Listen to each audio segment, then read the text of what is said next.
Tonight on the morning report, we're doing something serious, something intentional, something that matters. We are making an endorsement for the 2026 Florida governor race. So after watching the polling, listening to the rhetoric, studying the attacks, and paying attention to the direction of Florida politics, the morning report is officially endorsing Byron Donalds for governor of the state of Florida. Now, not because the consultants told us to, not because the donors pressured us, because we don't have any donors, not because the political machine whispered in our ear. The political machine doesn't give a rat's butt who I am, but because we believe that Byron Donalds represents the strongest path forward for conservative leadership in Florida. And frankly, some people are nervous about that.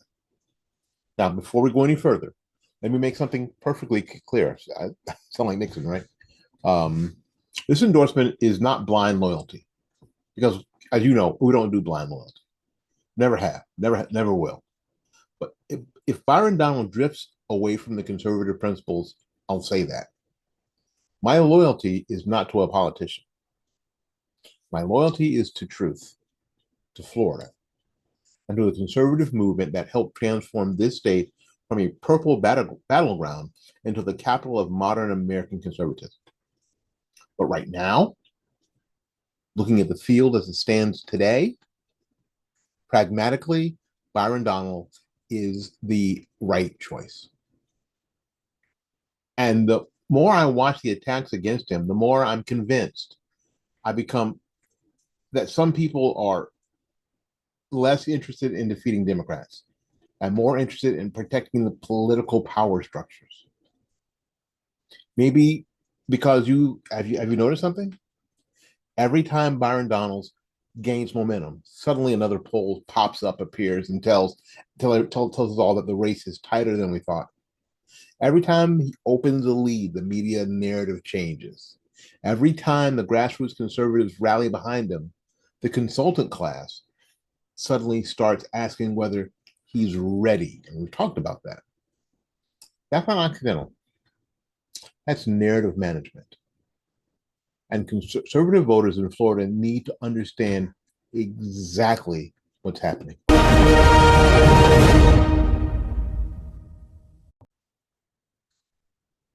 Okay, now let's deal with the biggest attacks first.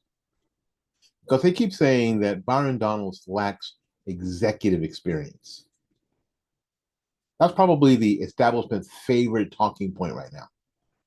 But let's slow down and think about what that actually means. Ron DeSantis was a congressman before becoming a governor. Barack Obama was a part time senator before becoming president. Donald Trump had no government executive experience at all before becoming president of the United States. So, exactly what are we talking about? Because too often, executive experience becomes political speak for approved by the existing power structure. Florida does not need another manager who simply keeps the machine running smoothly while avoiding conflict. Florida needs leadership that understands where the real battles are right now. And those battles are national: immigration, federal overreach, education, energy, banking, ESG, parental rights, free speech, border.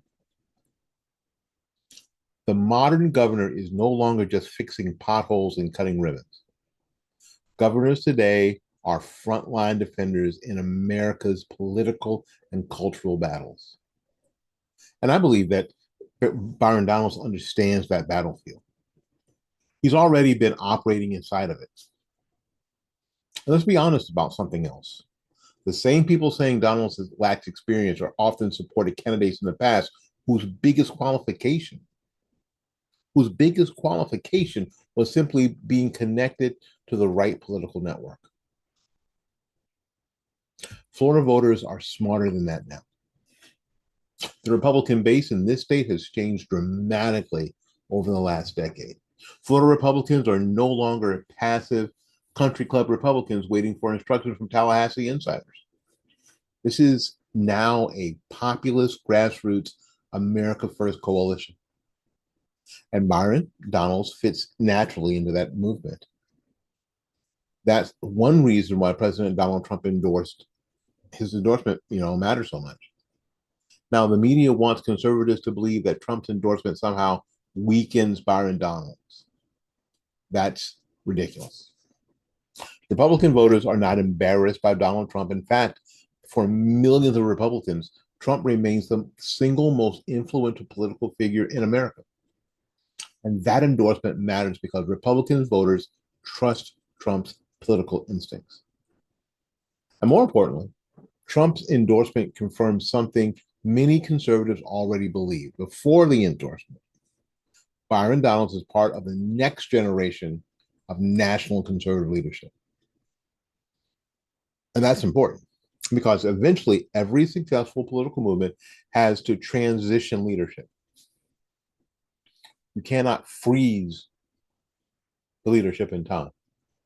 And let me say this carefully because I mean it sincerely. Ron DeSantis deserves tremendous credit for helping reshape Florida politically. I'll say it again. Ron DeSantis deserves tremendous credit for reshaping Florida politically because under DeSantis, Florida has become a beacon for conservative fleeing failed blue state policies. Families moved here, businesses relocated here, conservatives around the country looked at Florida and said, that's what fighting back looks like. And that matters historically. But healthy political movements develop new leadership. They don't become hereditary systems. They don't become consultant-controlled kingdoms. And they certainly don't survive by punishing anybody who emerges outside of the preferred structure. And that's part of what this race is really about. Now let's talk about polling, because polling has become one of the most manipulated tools in modern politics. Now, it's not always fake, and it isn't always dishonest. But manipulated? You bet your sweet bippy. Anybody get that reference? Yeah. If you got that reference, put it in the comments. Question wording matters. Voter screens matters. When the timing of it matters. The people on the list, candidate list, matter. Whether Trump's endorsement is mentioned matters. Whether Casey DeSantis is included matters. Whether likely voters or registered voters are used. This is something a lot of people don't understand. Whether it's likely voters or registered voters, that matters. And suddenly, depending on how the poll is designed, the narrative shifts. One day, Byron Donalds is dominant, and the next day, the media tells you the race is wide open. One poll says that Donalds is surging, and the next, voters are still uncertain. And what's fascinating is how the headlines seem designed to cool conservative enthusiasm around Donalds rather than simply report the data. I've mentioned this for years. Media always tries to design an air of inevitability around the result they want. That's why conservative voters need to learn how modern political narratives are constructed. Polls are no longer merely tools for measuring public opinion. They are tools for shaping public opinion. Let's say that again. Polls are no longer merely tools for measuring public opinion. They're tools for shaping public opinion. If voters hear constantly that a candidate is struggling, some people psychologically pull away from that candidate. If donors hear a race is unstable, the money stops. The blood of campaigns is money. I wish it weren't true, but having experienced it myself personally, I know that it's true. If the narrative suggests a candidate is, quote, too controversial, establishment Republicans suddenly become cautious. This is the modern perception warfare. And I believe a lot of Florida conservatives are beginning to recognize it. I'm hoping so anyway. I'm praying so. And here's another attack that you'll hear. Byron Donalds is divisive. And that's one of the oldest political attacks in the book. Who who you know who else is called divisive? Ronald Reagan was called divisive. Donald Trump. Ron DeSantis. Anybody around here remember the Bill McCullough, Ron DeSantis primaries? Anybody remember that? I remember it. Any conservative willing to fight gets labeled as divisive eventually. Usually, what divisive really means is unwilling to surrender. And frankly, Byron Donalds is actually calmer and more analytical than many national Republicans. He communicates policy clearly. He debates effectively. He stays composed under pressure. You don't ever see Byron Donalds flip out. But because he refuses to bend to establishment expectations, he gets framed as dangerous or unstable.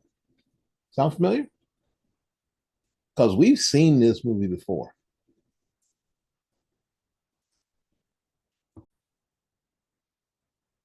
Now, let's address another important issue directly. Can Byron Donalds win the general election? Based on the current political realities in Florida, certainly. Florida is not the same state politically it was 15 years ago. Republicans have built significant voter registration advantages. Conservative migration into Florida continues. The Hispanic voters trend has shifted. Working class voters have shifted. Independent voters frustrated with blue state chaos, they have at some degree shifted as well. And here's something that Democrats don't like discussing openly. Byron Donalds complicates their entire political narrative. For years, Democrats have tried to convince minority voters that conservatives cannot relate to them. Is he relatable? They kept trying to tell me that somehow that Barack Obama was relatable to me. First of all, I went to HCCA. I didn't go to Harvard, right? And for years, he's never had to worry about keeping the lights on in the house. I've had to worry about that and keeping the water on and making sure that the house didn't go into foreclosure and didn't get evicted he never had to worry about that. His grandparents were well off. Mine were not. So other than walking around looking kind of the same because of the color of our skin, nothing in common with Barack Obama. But Democrats want minority voters to think that somehow that this right here makes us relatable. Byron Donalds completely disrupts that argument. I noticed something else. Many of the attacks against Donalds don't sound like traditional conservative versus liberal arguments. They sound like internal Republican power struggles. Because underneath this governor's race is a much larger battle. It's who controls the future of the Florida Republican Party. If the future is controlled by grassroots conservatives or by political consultants, donor networks, media insiders, establishment power brokers, because that's a real fight. And I think that a lot of conservative voters can feel that instinctively. I also want to say something important to Republicans listening today, this evening, when you're listening. This race must not become destructive. This race must not, under any circumstances, become destructive. We can disagree without destroying each other. We can debate leadership without acting like we're enemies suddenly. The left wins when conservatives divide into permanent factions. And while the Mona Report is endorsing Byron Donalds, that does not mean that we suddenly disrespect every other Republican in the field. It means that we have evaluated the moment and made a decision. And that decision is based on where Florida is heading, I think, because Florida is no longer just another state. Florida is now a national economic hub, a political influence center, a refuge from progressive governance, and arguably the most important conservative state in America. The governor of Florida can now carries national importance. This is simply reality. And that means that Florida Republicans have a right to think bigger than personality politics. We need leadership capable of defending what Florida has become, leadership capable of expanding economic growth while resisting federal pressure. We need leadership that's capable of protecting parental rights and constitutional freedoms, capable of communicating conservative ideas nationally without apology, capable of fighting. And yes, I said what I said, capable of fighting. Because one thing conservatives are tired of watching is Republicans campaigning aggressively and governing timidly.